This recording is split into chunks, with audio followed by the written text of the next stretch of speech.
Nepal tour of UK की अगर बात करें तो कहीं न कहीं कल इसका लास्ट मैच हुआ। जी हाँ, ग्लैमोर्गन के खिलाफ जहाँ पर नेपाल टीम ने अपना ये मैच खेला यूके टूर का, जो कि एक्सटर्नल टूर था। इसके बाद जो 2 मैच होंगे वो स्कॉटलैंड ए से के खिलाफ है, यानी सीधे उस टीम की ए के खिलाफ है जिस टीम के खिलाफ आपको खेलना है। वो तो 2 मैच अलग है, लेकिन जो एक एक्सटर्नल पूरा प्रैक्टिस गेम रखवाया गया था, जो पूरा टूर रखवाया गया था, उसका कल कल कहीं न कहीं कंक्लूजन हो गया ग्लैमोर्गन के खिलाफ खेलकर, जो कि सारे मैचेस टोटल 5 मैचेस वहाँ पर हो गए। तो उस नेपाल वर्सेस ग्लैमोर्गन मैच में भी नेपाल को कहीं न कहीं नेपाल ने जीत दर्ज की और एक अच्छे खासे कंफर्टेबल मार्जिन से ग्लैमोर्गन सेकंड 11 को हराने में कहीं न कहीं कामयाब हो गए। चलिए इस मैच में क्या कुछ घटा और क्या कुछ चीज़ें बेहतर की है नेपाल ने एज़ अ प्रैक्टिस यूनिट के तौर पर बात करते हैं इस पूरे वीडियो में। एंड सबसे पहले शुरुआत करेंगे, पहले आप समरी बताइए मैच का, क्या सूरत-ए-हाल रहा, फिर उसके बाद आगे बढ़ो।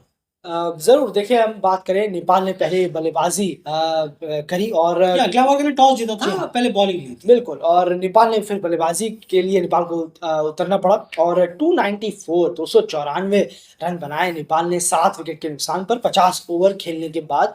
और जब ग्लेमॉर्गन उतरी तो जी हाँ, बारिश की वजह से इस मैच को थोड़ा छोटा कर दिया गया। जी हाँ। 34 ओवर पर उसके बाद साइड कर दिया गया ये मैच और एक रिवाइज़ टारगेट भी 232। जी हाँ, 232 का टारगेट रखा गया सामने।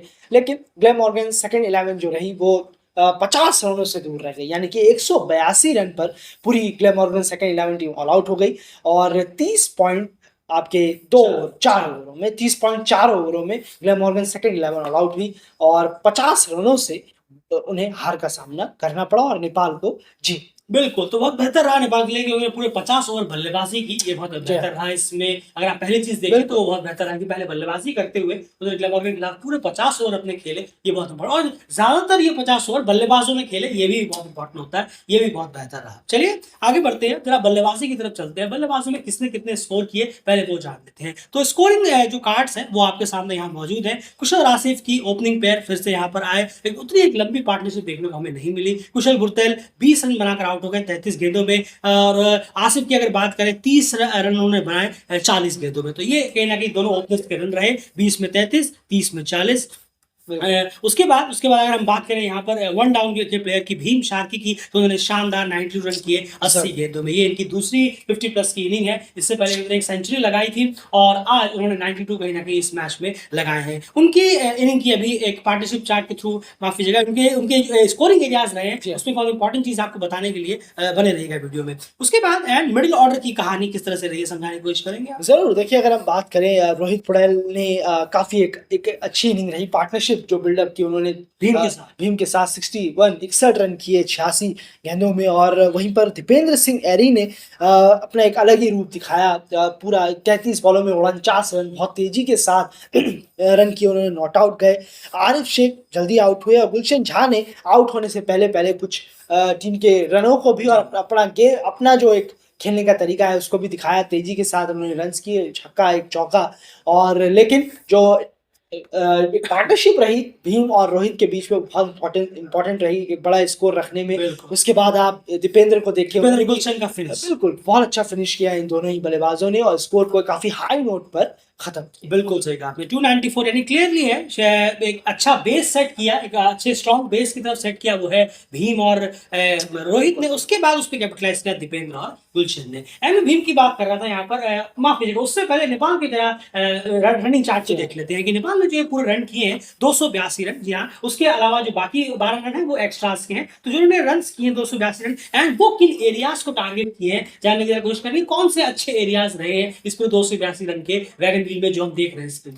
नहीं, ज़रूर देखिए, यहाँ बहुत अच्छा हमें वैगन व्हील देखने को मिल रहा है। आप एक्स्ट्रा कवर और एक्स्ट्रा कवर के एरिया में देखेंगे तो 71 रन वहाँ पर मारे गए हैं, बहुत अच्छी बात है। और ये सबसे ज़्यादा प्रेफर्ड एरिया रहा नेपाल के इनिंग के दौरान। सबसे ज़्यादा रन्स यहाँ बटोरे गए, मिड विकेट में 64 रन बटोरे गए। आपके लॉन्ग ऑन की तरफ अगर आप देखें तो 36 रन करीब बटोरे गए। फाइन लेग की तरफ अगर आप देखेंगे वहाँ 36 रन बटोरे हैं।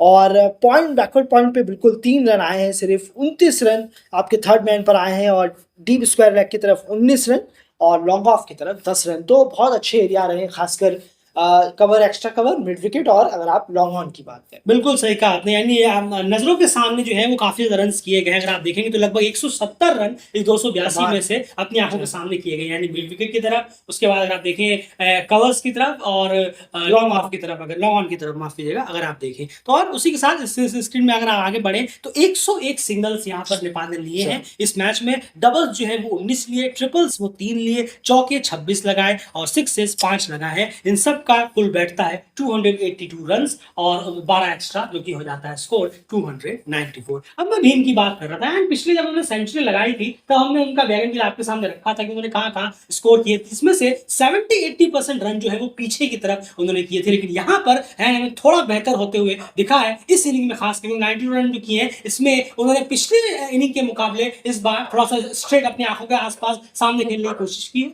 बिल्कुल सही कहा आपने, अगर आप देखेंगे तो आपको क्लियर महसूस होगा पिछली बार की वैगन व्हील से इस बार। पिछली बार 70-80% पीछे ही। हाँ, बिल्कुल सही कहा। तो बहुत अच्छा रहा, 17 रन कवर एरिया में, 24 रन मिड विकेट एरिया में, और उसके बाद यहाँ देखिए लॉन्ग ऑन एरिया में 19 रन बनाए। बहुत अच्छा रहा है, बहुत ही अच्छा उन्होंने इस बार अपनी इनिंग को बिल्डअप भी किया और फिनिश भी।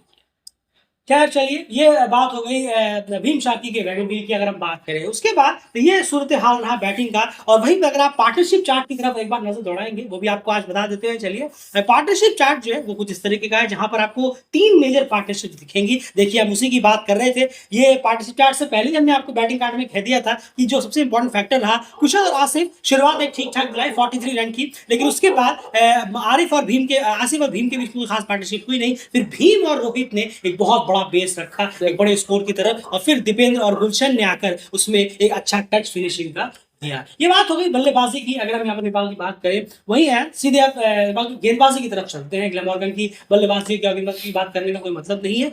नेपाल की जो है 232 रन 34 ओवर में डिफेंड कर रहे थे। बॉलिंग उस तरह की। बिल्कुल, देखिए अगर हम बात करें तो फिर स्पिनर्स का ही बोलबाला हमें देखने को मिला। कुशल भुरतेल ने हाईएस्ट 4 विकेट निकाले, संदीप ने भी 1 विकेट निकाला है। उसके बाद आप देखेंगे रोहित पुड़ैल ने यहाँ 1 विकेट निकाला, लेकिन नंदन यादव को भी मौका मिला तो उन्होंने भी यहाँ ओवर डाले। अच्छा है, बहुत अच्छा है उनके लिए भी कि उन्हें कुछ मौके मिले हैं यहाँ, और 2 विकेट उन्होंने निकाले। रीजेंट हकल ने थोड़ा सा और बेटर हो सकते थे बॉलिंग से, लेकिन फिर भी उन्होंने कोशिश की। 5 ओवर में 1 पैडिंग 26 रन। सोमपाल ने भी 23 रन दिए अपने ओवर में और 1 विकेट जरूर निकाला। और बिल्कुल रहा है बॉलर्स का तो खैर परफॉर्मेंस काफ़ी अच्छा ही रहा है। हमने देखा किस तरीके से इन टीमों के खिलाफ, और बाकी अभी देखना होगा। मेन टेस्ट तो 2 जून से है, जहाँ पर बहुत टेस्ट होने हैं, बहुत ज़्यादा। तो खैर, लेकिन प्रिपरेशन के लिहाज से बॉलर्स ने सबको ओवर भी मिले हैं, सबने ओवर्स भी कराए हैं ग्राउंड में, और विकेट्स भी निकाले। बिल्कुल। तो जो ही एक चीज की कमी रह गई वो थी एक अच्छे ओपोनेंट्स की, जब वो प्रैक्टिस कर रहे थे। खैर चलिए, अभी स्कॉटलैंड के खिलाफ 2 मैचेस उन्हें टीम को और भी खेलने हैं यहाँ पर। तो खैर, ये सूरत हाल रहा इस मैच में जहाँ तक बात है। और इसी के साथ ये ग्लैमॉर्गन को उन्होंने बहुत ही कंफर्टेबली 50 रन से कहीं ना कहीं इस मैच में मात दे दी। और पूरा जो भी सूरत हाल था इसके मैच के एनालिसिस का, वो हमने आपके सामने प्रेजेंट किया। बने रहिए डेली के चैनल के साथ, चैनल को सब्सक्राइब जरूर कर लीजिए। लगातार इस तरह की वीडियो आपके सामने प्रेजेंट करते रहते हैं। इस पूरे यूके टूर के बैटिंग, ऑलराउंडर और बॉलिंग डिपार्टमेंट वाइज आपके सामने कंप्लीट एक रिपोर्ट और एनालिसिस लेकर हाजिर होंगे, जो बहुत इंपॉर्टेंट होगा ये समझने के लिए कि कौन से प्लेयर कितने तैयार हैं स्कॉटलैंड की 2 तारीख के टेस्ट के लिए। तो बने रहिए डेली के चैनल के साथ। एशो ग्रेड हमारा फेसबुक पेज जाकर फॉलो जरूर कर लीजिए।